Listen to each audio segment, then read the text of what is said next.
everybody, boys and girls. It is me, Dukect, live here on the Dukect Lounge. Thank you for joining me, Dukect, here on TalkShoe.com, live on TalkShoe.com.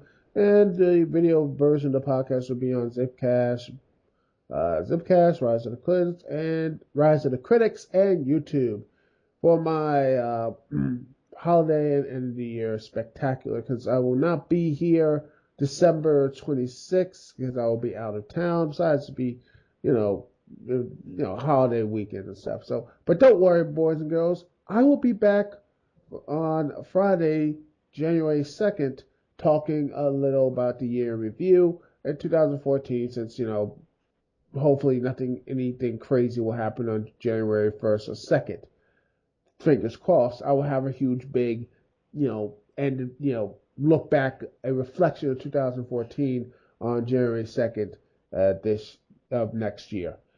Anyway, wow. If you haven't noticed, by the way, of the Dukect Lounge and the video portion, the video podcast version of this, you are seeing a red ribbon on your screen. And the reason why it is on your screen, because this podcast is supporting for the Red Ribbon Reviewers. Red Ribbon Reviewers is if you don't know already, Red Ribbon Reviewers is a group of reviewers that has started since like 4 years ago, that are come together via video reviews, text reviews, or heck, even podcasts, are coming together to spread awareness about HIV and AIDS. And it is a very interesting little program. The links are in the description. Check it out. These guys work very hard for these reviews and tech reviews and podcasts. They're great stuff, and you will enjoy it. In fact, this is not my only contribution of the Red Ribbon Reviewers. I am also doing a video review, and the video review of Jingle All the Way 2. And it's a beefy one, people. It's going to be a big old beefy review of the Jingle All the Way. I tried to make it short. I wanted to cut all this type of stuff. I don't know if I try to cut a lot of things. I'll look over and see if it cuts, whether I need to cut or not cut. But I will try to cut a lot of things if I can. But overall, if I do cut like 5 or 10, like 2 or 3 minutes, it's still a huge review because there's a lot of stupid in that movie. Basically, just a ton of stupid in that movie. But that is for, hopefully by the end of the night you will see that. Then you'll hopefully see the podcast. This podcast, the video podcast, will be up hopefully thereafter as well. So anyway, Jingle All the Way 2 is terrible, but this is not what this podcast is all about. Today, this podcast, I'm going to be reviewing the Tables, Ladder, Chairs, and Stairs pay-per-view, the WWE pay-per-view, and see how it ranks with NXT R Evolution. And let me tell you, in short, NXT R Evolution is a lot better pace, better action, better chemistry. Even though the lack of matches are actually more interesting than the matches. Even the lower end matches are a lot more interesting than the big main event matches that TLC and S had. And honestly, it's sad because it just to me really shows me how low and desperate we are as pro wrestling fans. Is that we are caring more about the developmental project than actually the main one. It's like basically, since I'm a sports fan, and sports fans will agree with me with this, it's like rooting for, let's say, it's a triple A club instead of them like you like the triple A leagues better than the main leagues. It doesn't really fit right because the main league is that's the top dogs. That's like saying the Bowie Bay Sox is better than the Baltimore Orioles and such. Sure, they might have fun and everything else, but at the end of the day, that the main squad, the big time stuff is it's the main league. That sort of thing. It just really is frustrating to me. It's a little frustrating and sad that the developmental stuff is better than the main event stuff. It's really sad and just quite disturbing if you think about it. That the less Vince knows about a product, the better it is. That's very telling. Anyway, let's get on to the matches and everything else. So Let's see. First up, we have. I'm not talking about the kickoff match because I don't care. I don't care about the pre-show, and neither should you. Next up, all right, moving on. We have the Dolph Ziggler taking on Luke Harper for the Intercontinental Championship match. Intercontinental Championship match, and it is a ladder match. Oh boy, the ladder match. It was good. The action was good, but it was not really paced well. There was a lot of action, but not really any rhyme or reason. It was just cool spot at the cool spot, and it became, not as bad as the main event, but you could tell Ziggler and Harper really wanted to make something big and wanted to make something, something memorable, and they did somewhat. As Ziggler wins the championship, and I really did enjoy that. I really, really loved, Ziggler winning here, and hopefully he rises. And it looks like he's doing something as at Super Duper Hyper Edition SmackDown. He beat uh, Dolph Ziggler, um, beat Seth Rollins in the main event. Interesting. Anyway, next up is the Usos, Jimmy and Jay Uso, taking on The Miz and Damian Mizdow. It wasn't really much, and people really only cared about Mizdow, which was funny as heck. And honestly, the Miz and Mizdow, I like the Miz and the Mizdow. I think both guys are doing really good. I like this tag team. The Usos, I don't really care. I don't really like the Usos. I'm just like, just really forgettable.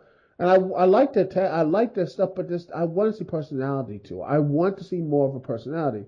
I know one of them. I think Jimmy. If I'm hoping I might correct with who's with Naomi. I think Jimmy is.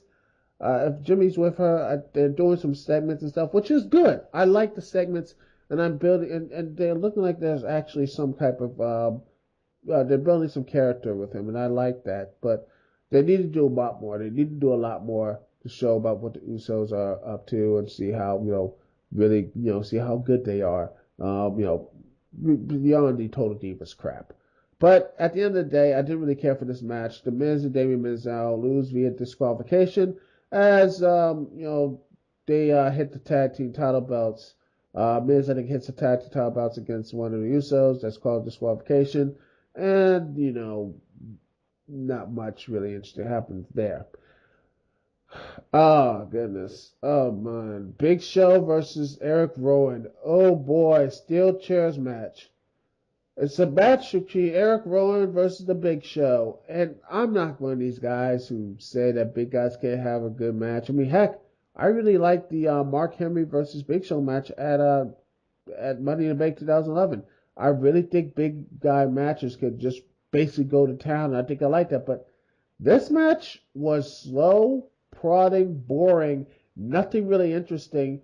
And honestly, at this point, the steel chairs, I honestly wish they could have just dumped that, made a no disqualification match, at least have something interesting. Overall, it was not really, I didn't really care for this match, and honestly, it was probably one of the worst matches of the night. It was the beginning of the end, seeing how bad the matches was. So honestly, Big Show wins with the steel chairs, and I love the fact Big Show wins. I mean, because honestly, that youngster Big Show, we had to keep the heat on Big Show for who cares about making new stars. This match really sucked, and I didn't really care for it. Next up, we have John Cena taking on Seth Rollins in a tables match. If Cena loses, he will no longer be the number one contender for the WWE World Heavyweight Championship match. Who in the world let Russo write this match? Someone let Vince Russo come back to WWE to write this match, because this was so Russo-tastic, it wasn't even funny. You had John Cena, and there was some good spots here against him and Seth Rollins, but the match was really honestly odd. You had John Cena put Seth Rollins to a table while the ref was, knocked out unconscious. This one ref bump. Later, he was knocked out, and he put Rollins to a table. Then the ref got knocked out again, I think it was not that again, and then you have Cena go, keep around and everything else to make sure that he doesn't go through a table, and bam, you know, no, he was knocked out for a long period of time. Then there was another referee coming out, and they fought and fought and fought until both people got onto a table. And then then all three referees came out, and they were arguing. I'm like, really? Saying this might be a tie. Then if that's a tie, no, it's not. Cena put Seth Rollins to a table earlier. This match should be over. But no, but for some reason the match continued because I have no idea. And next thing I knew, you had Big Show coming out because we need a big giant guy because God forbid, you know, Big Show needs that youngster Big Show. And it looks like everything's all said and done as Cena getting beat up by the Big Show. Next thing you know, Roman Reigns returns and spears, hits the Superman punch on the Big Show and spears him and helps Cena beat Seth Rollins to keep his number one contendership for the WWE World Heavyweight Championship match. This match was confusing. This match was all over the place, and it wasn't fun. I mean, I understand this was not like, say, Dean Ambrose or Seth Rollins, because at least there was an element of fun to him. This was not an element of fun. It was just really trying to be, it was like a parody, almost like a parody of what Dean Ambrose and Seth Rollins did. That was really good. I really thought, because those guys could do those type of crazy matches. Cena and Rollins, on the other hand, they can't. Next, we have Nikki Bella taking on AJ Lee, and this match dragged.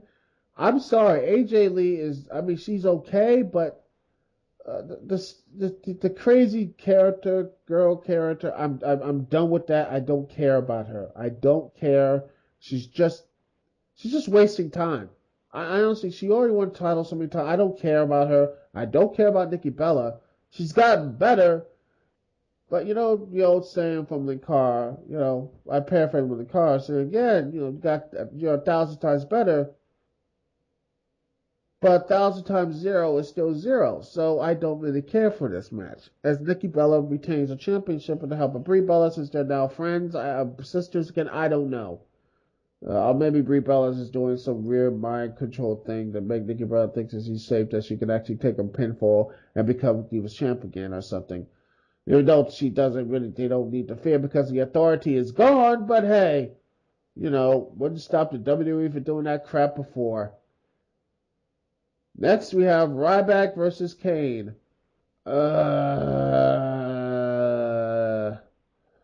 This match was painful and slow. I hated this match. Ryback wins. Yeah, this match really sucked, and I didn't really care who won. This was a terrible match. Usos versus Jack Swagger.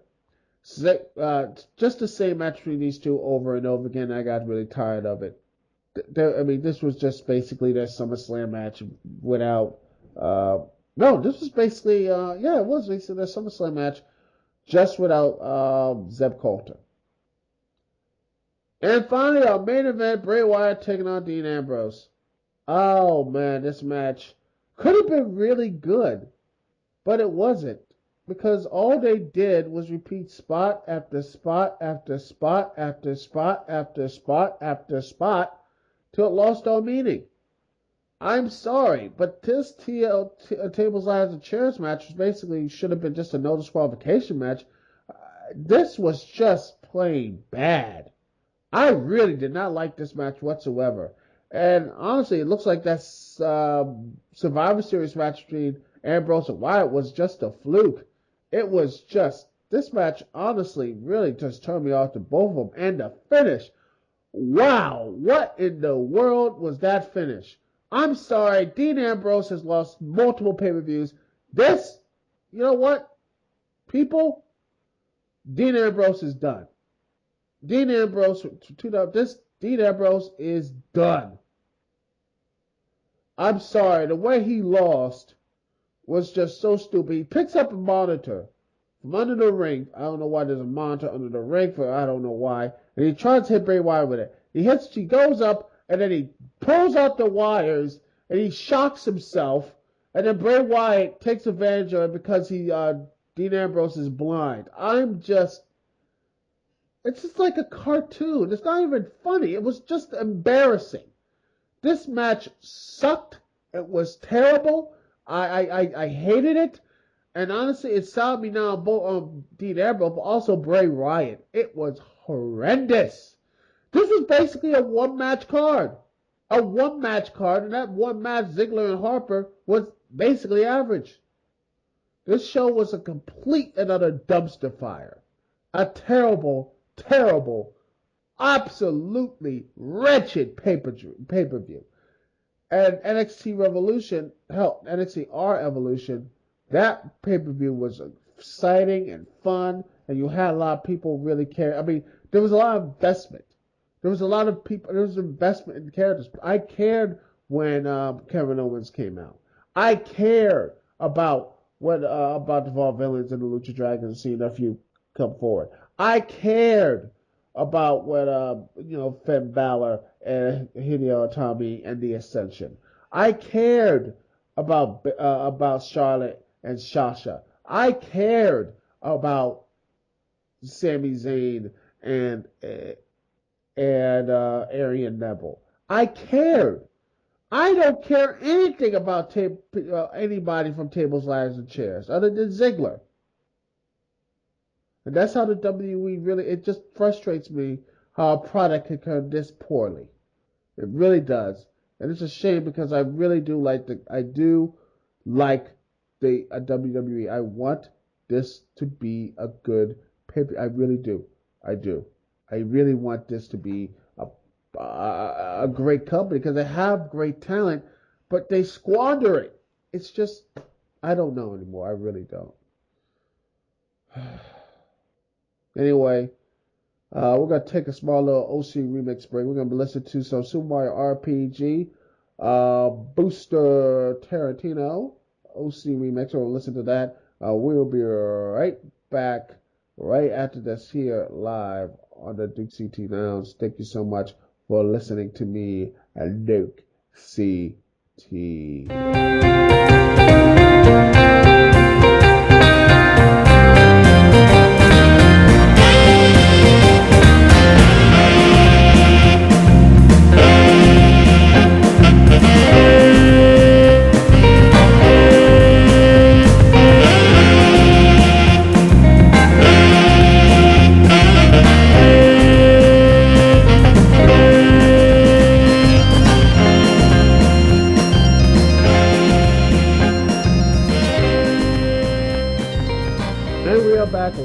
Here on the Duke CT Lounge. Thank you for joining me, Duke CT. And remember, if you want to call into the live show, as always, the phone number is 724-444-7444. Once again, the dial-in number is 724-444-7444. The call D to connect to me, Duke CT, is 92417. Once again, the call D is 92417. Now,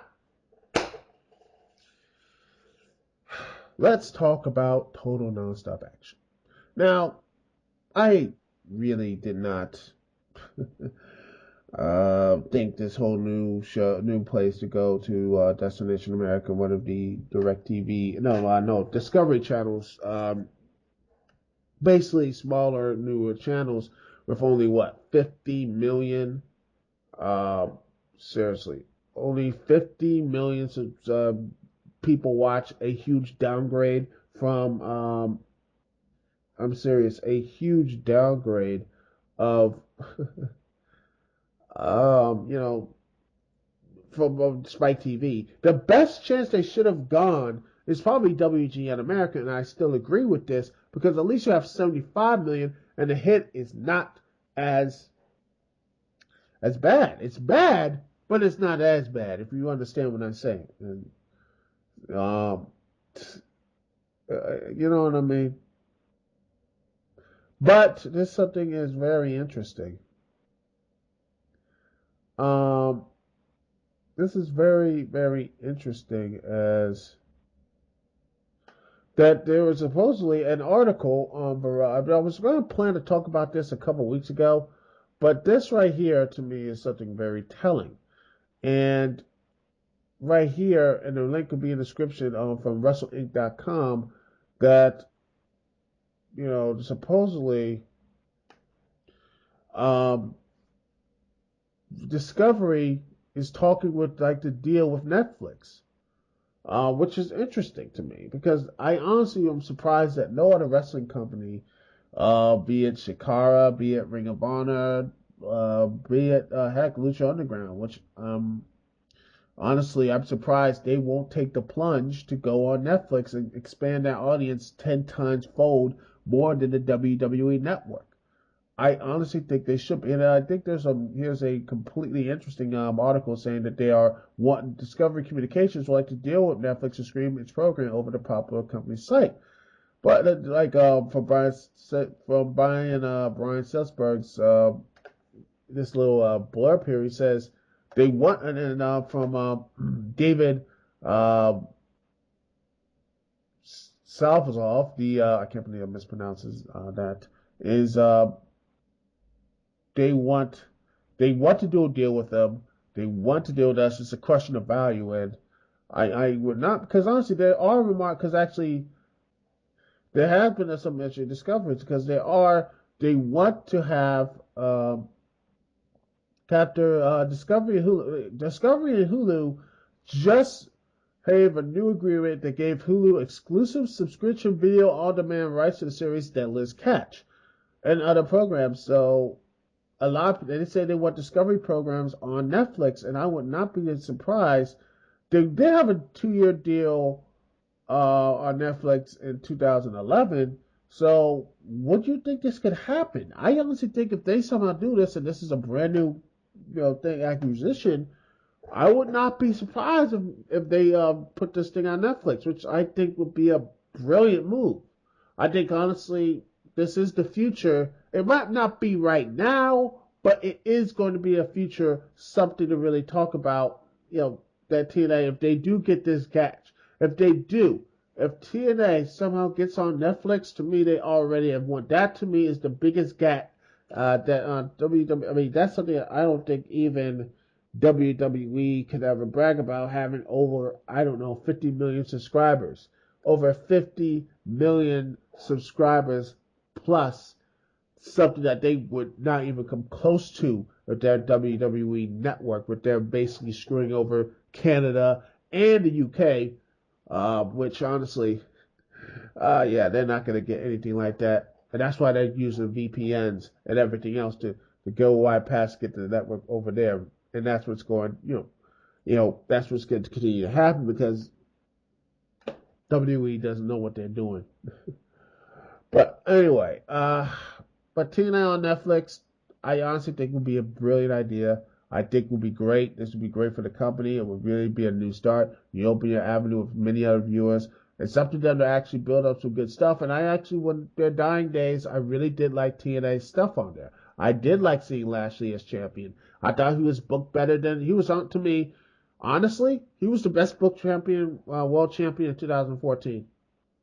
Yes, I will get into. I'll get into this right now. Lashley was the best booked champion in 2014. He was better booked than Daniel Bryan. He was better booked than Eric Young. He was better booked than Randy Orton. He was better booked than John Cena. And he's damn sure better booked than Brock Lesnar, who just farts around, barely appears, and then disappears a month on end. I know he returned on Monday night.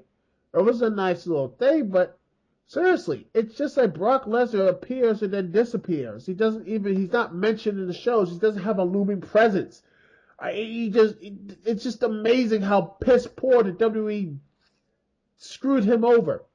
They screwed Brock Lesnar over for being a completely forgettable champion. No one really knows or cares about Brock Lesnar.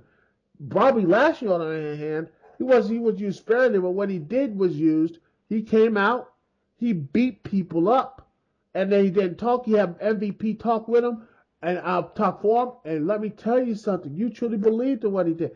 You saw promos of him training with the TNA Championship. You have promos of him and everything else, him and Kenny King. And you see him just, no matter how talented those guys are, no matter how talented people think he fought, he beat them clean as a sheet. He didn't have no help whatsoever. Lashley didn't have no help from MVP, didn't have help with Kenny King. He didn't have help with nobody. He came, he saw, he conquered, and beat the hell out of everybody. Booked more like a Vader to me, Lashley was more booked as a final boss and everything else more. I know people are not going to like it. I know a lot of people are going to be pissed off, but you know what? It has to be said. Bobby Lashley's title run was more threatening and more engaging and more interesting than Brock Lesnar's run with the WWE. Heck, Lashley's return from 2004, he has eclipsed Brock Lesnar, honestly, his entire run in WWE. Yeah, I said it. What does Brock Lesnar have? I know I'm going to derail it. This is my podcast, so screw it. This is my podcast. What has Brock Lesnar really done in the WWE? Oh, he broke the streak. Yeah, he beat the streak's over. And one of the most blandest and boring matches I've ever seen at WrestleMania. Period. He had fought basically Triple H multiple times, John Cena multiple times, Big Show in a disqualifying blah of a match. You had Undertaker, which just was terrible. And the only really good matches you have, really quote-unquote good to great matches with Lesnar had was John Cena, the first match with John Cena, and CM Punk. Those are it. That's it, boys and girls. Triple H, those matches were horrendous. John Cena, more often than not, the matches were okay. I mean, the squash match was fun and for its own personal reasons, but it was a squash match.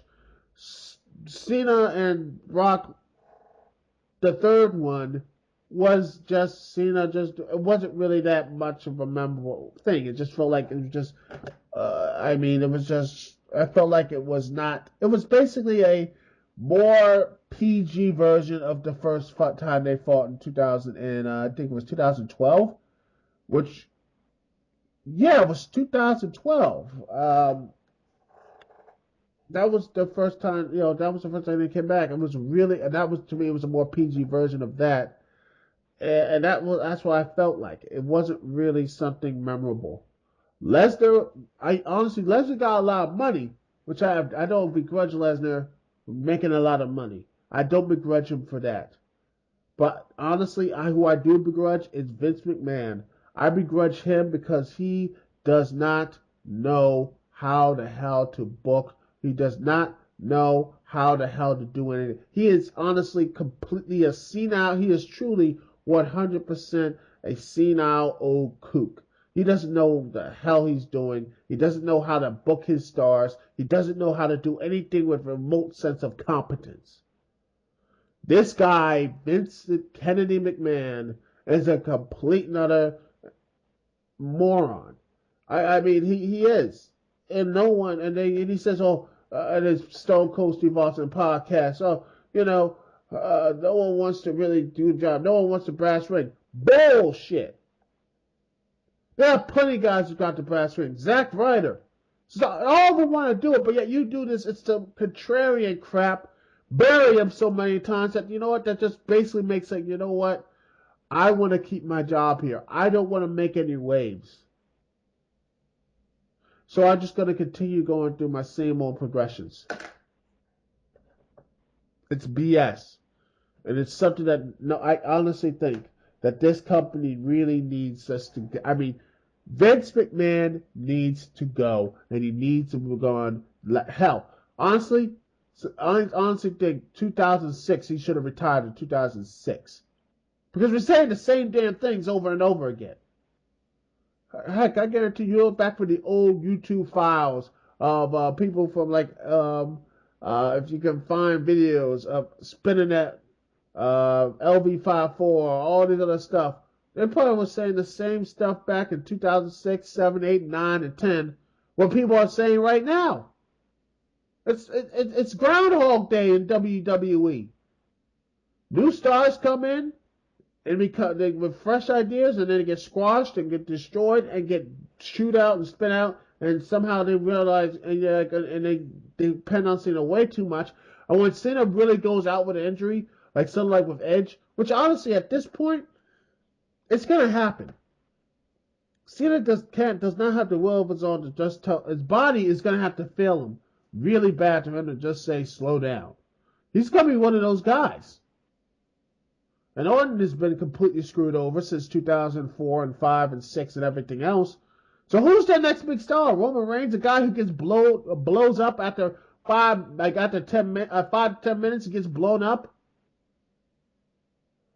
Who's the next guy up? Daniel Bryan is injured. I don't think he's going to come back anytime soon. So who's the next guy up? Who's the next guy up? I want to know. Right now. Do I trust Seth Rollins? Yeah. But it doesn't even know what. Screw it. It doesn't matter if they have a next guy up. It doesn't matter for the WWE the next up. Who's their bench? Who is their bench? Who's going to be booked competently to see if they can do that? The 80s, you know what the bench was? Guess who was on that bench? You had Kevin Barnett. You had, you had Mr. Wonderful, Paul Orndorff.